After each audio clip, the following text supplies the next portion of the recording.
Hello guys, welcome. Collective reading tayo ngayon. So, tingnan natin kung kanino itong mapipik nating energy. So, be open-minded po, hindi halos lahat makaresonate. Thank you nga po pala sa mga nagsusubscribe, sa mga bumabalik. Maraming pong salamat. Start na tayo. Give it a message for collective. So, kanino namang energy to? Three of Wands reverse, Two of Wands reverse, Four of Cups reverse, Eight of Cups upright. So marami ditong fire sign and water sign. So meron ako nakikitang Aries, Leo, Sagittarius, Scorpio, Cancer, and Pisces.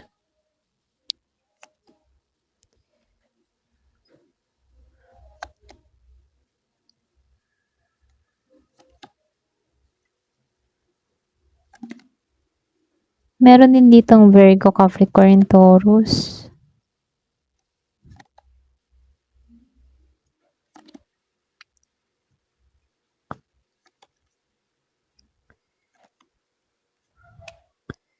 Mga ilan-ilan lang yung Gemini, Aquarius, and Libra. Pero mas malakas dito, meron ditong water sign and fire sign. Aries, Leo, Sagittarius.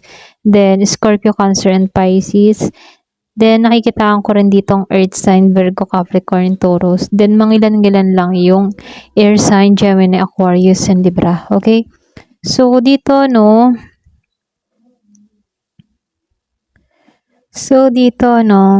meron akong nakikita ditong tao ba? Yung bang tipo na meron kasing nanahimik.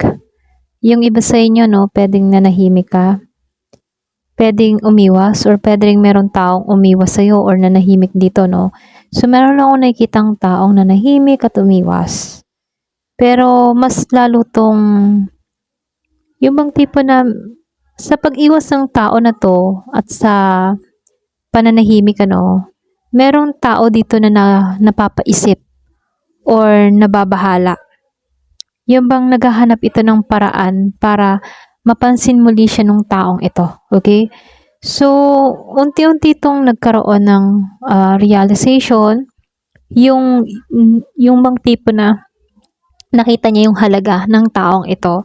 So, nakikitaan ko rin dito, yung bang tipo na pagkawala ng tao na to, itong taong ito, yung bang tipo na, yung pananahimik nitong tao na to, dun na-experience nung isang tao dito na nawalan siya ng emotional security sa pagkawala nung taong umalis na to. Okay? Excuse me. Kumbaga ganon. So, dito, nakitaan ko lang dito sa kasi dito sa Two of Wands and the Three of Wands reverse, meron kasing nalito.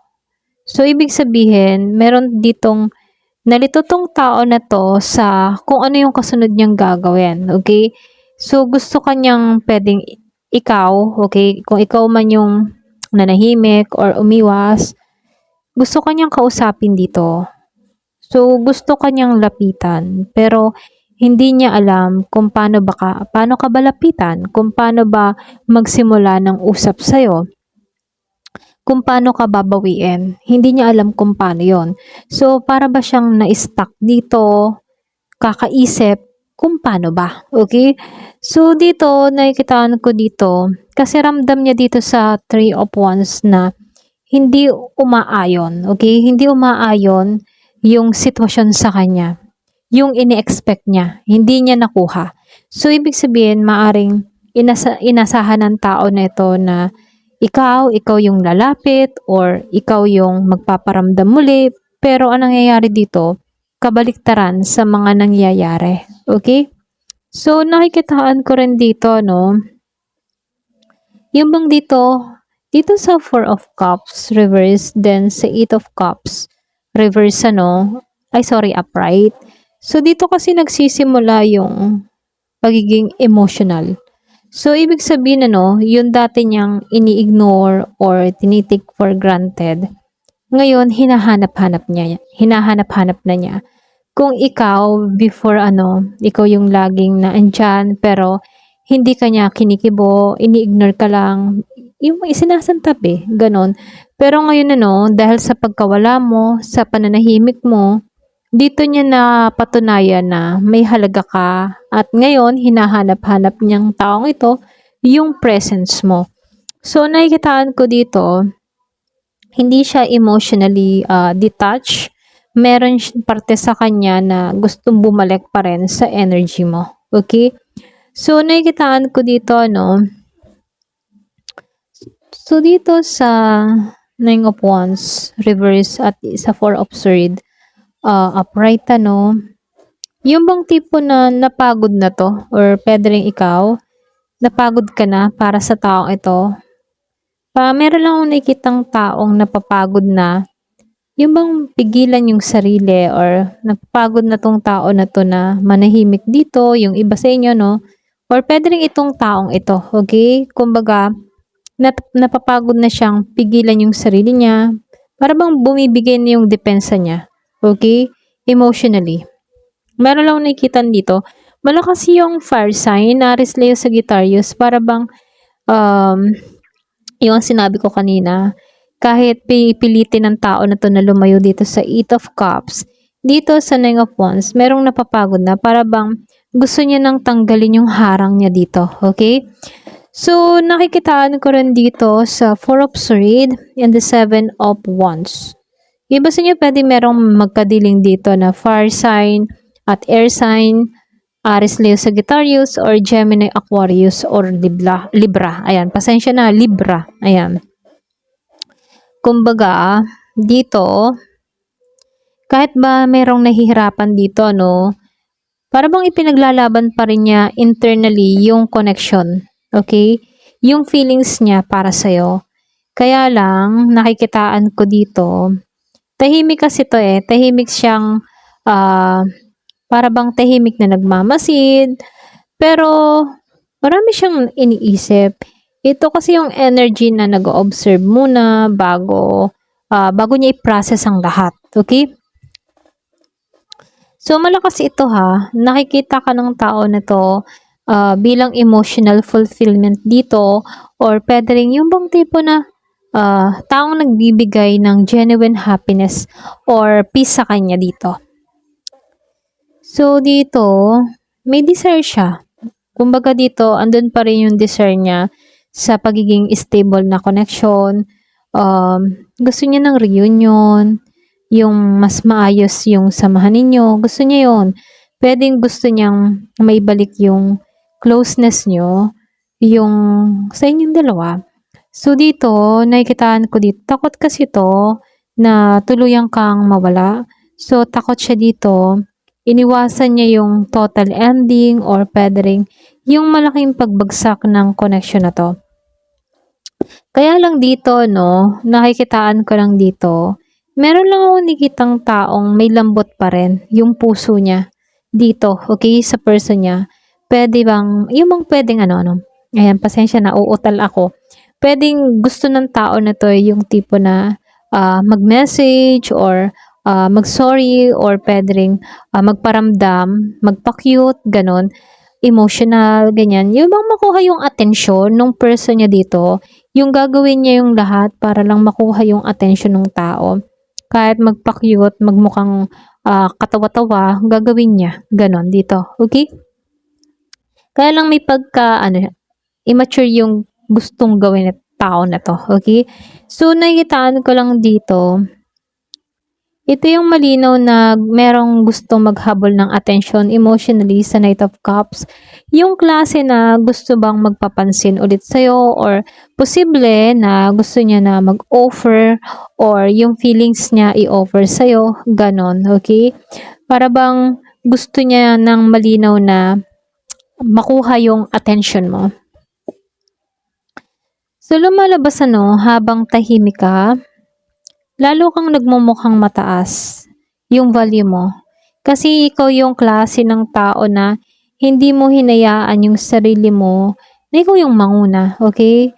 So, especially kung babae ka, nakikitaan ko dito, tumahimik ka, lalo kang nagmumukhang independent ngayon. So, nakikitaan ka ng tao na to na ganun, independent, mataas ka ngayon, mataas ang value mo, ganyan. Para bang na-attract siya kasi hindi kayong klase ng tao na naghahabol, meron kang paninindigan sa salita mo, okay? So, nakikitaan ko rin dito, malalim yung realization, nagising siya dito sa katotohanan, sa judgment, para bang ginising mo siya, okay? So, ginising mo siya about, ayun bang, ginising tong tao na to sa katotohanan tungkol sa'yo, okay? Para bang, ito, yung hindi niya, yung pambabaliwala niya dito, ngayon mo pinaunawa sa tao na to na may value ka, okay? So, yung dating wala siyang pakialam sa'yo, ngayon pinatutunayan mo kung ano yung nawala sa kanya. Okay? At yung naging action niya dati, ngayon, ayan, sorry may tao lang. Pero ganun pa man, diretso tayo. Excuse me. So, nakikita ko dito, yung tipo na, yung hindi niya pagpapahalaga sa'yo, yung ginawa niya sa'yo, ngayon, nagkakaroon ng realization para sa kanya. Okay? So, lumalabas din dito, ramdam niya yung pagkawala mo.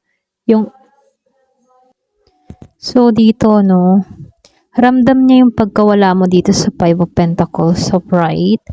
Kumbaga, nakaramdam to ng emotional loneliness. So, nakikitaan ko dito may rejection na nangyari. Okay, ayan, ayusin ko lang.